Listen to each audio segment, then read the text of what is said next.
When I got to the Federal Reserve, I met with some underlings there. I served in my IRS judgment, so I went on in there and gave them closure that they're at some point and someday they will be using correct communication, parsing, syntax, grammar for the movement of the commerce, or they will simply be leaving the District of Columbia. And we took care of that this last Christmas. It was a Christmas present that I gave to this country at 2018. So I'm not going to give closure about that at this point, but hopefully it'll be in here.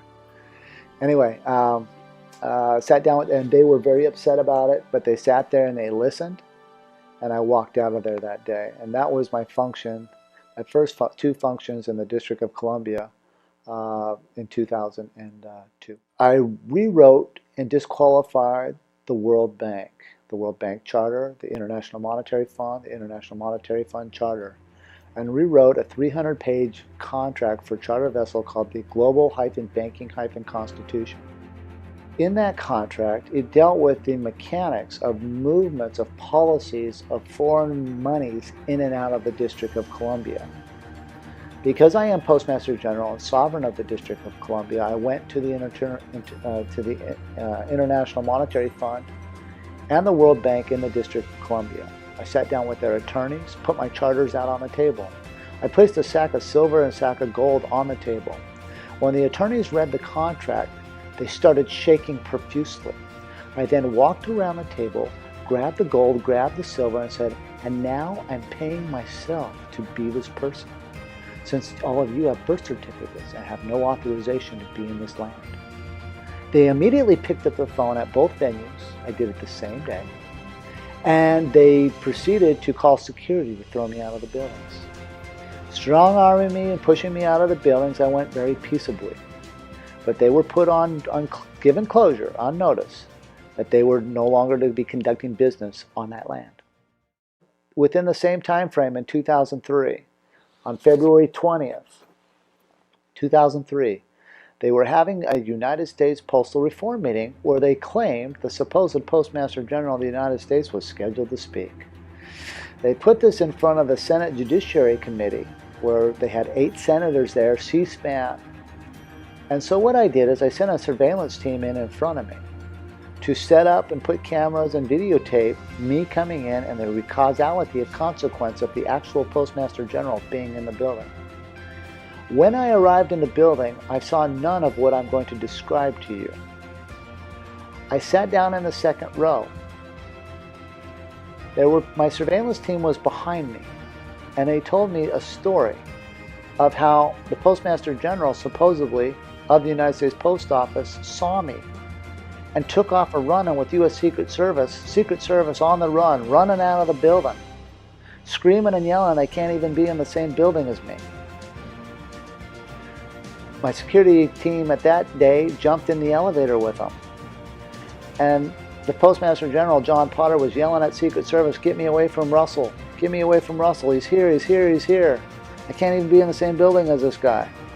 Said it was a real crack-up. So I didn't get to see any of that. But as that happened, David Winkle and Miller jumped up in front of the Senate Judicial Committee and charged them all with fraudulent grammar and charged them all with treason against we the people. They shut down the C-SPAN cameras and everybody went running out of the room. It was quite a commotion that day. And that was at Hotel Washington, kitty corner in the U.S. Treasury off of Pennsylvania Avenue, right next to the White House, right behind the White House. My next function that year was the same day. We went to the Secretary of the Navy's office where we met with Seaman William Ball at Hanster T. Johnson, who was the Secretary of the Navy at the time, who then autographed our Global Banking Constitution, autographed the stamps, and became a joiner and signed a lease with us for the Title IV 1-to-1.9 dimension flag for the Secretary of the Navy's office. That same year, I mailed myself around the world without a passport.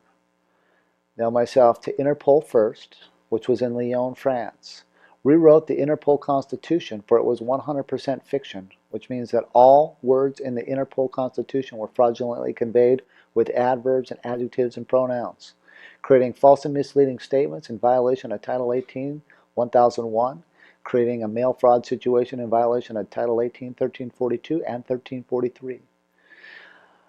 They met with me. Of course, they met with me. Once again, I did not have a security team apparatus. They surrounded me with a SWAT team. They pointed guns in my face, and they brought their representatives down because I could smell their fear and I could see it all over them.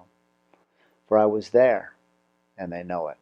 3 days later, I mailed myself into the Vatican, sat down with many cardinals and the Secretary of State's office, formulating a contract for myself as Postmaster General and Commander-in-Chief, as well as World Bank banker, to conduct and control all contracts globally for bank constructs under foreign commerce guidelines, which I wrote a constitution and a charter for. They joined with that constitution and charter and autographed the stamps with me, making me a solitary condition of the state for a now space banking, a now space tactical command control of all militaries on the planet. For all militaries, when you go into your military, you're not actually working for the Marines, the Navy, the Air Force, the Coast Guard, the Army. You first must go get your registration with the post office, for you are a postal warrior. When you get your registration with the post office, then you go into your branch of the military service. What does this tell you? It tells you when you get mustered out and charged out of the military, that if you did not go back to the post office and nullify your postal registration with the post office, you can then be brought back in, because under knowledge and negligence you lack the due diligence and education to vacate your usury with that service. So all military employees do not work for the Navy, they do not work for the Army, they do not certainly work for the Marines, they don't work for the Air Force or the Coast Guard. They work for the post office. Why is this? Because you are in a shipping war and you are fighting shipping battles. And I am the Commander-in-Chief of all of that. If you have any questions, please contact me. I will gladly give you the necessary closure to move your cargoes out of harm's way.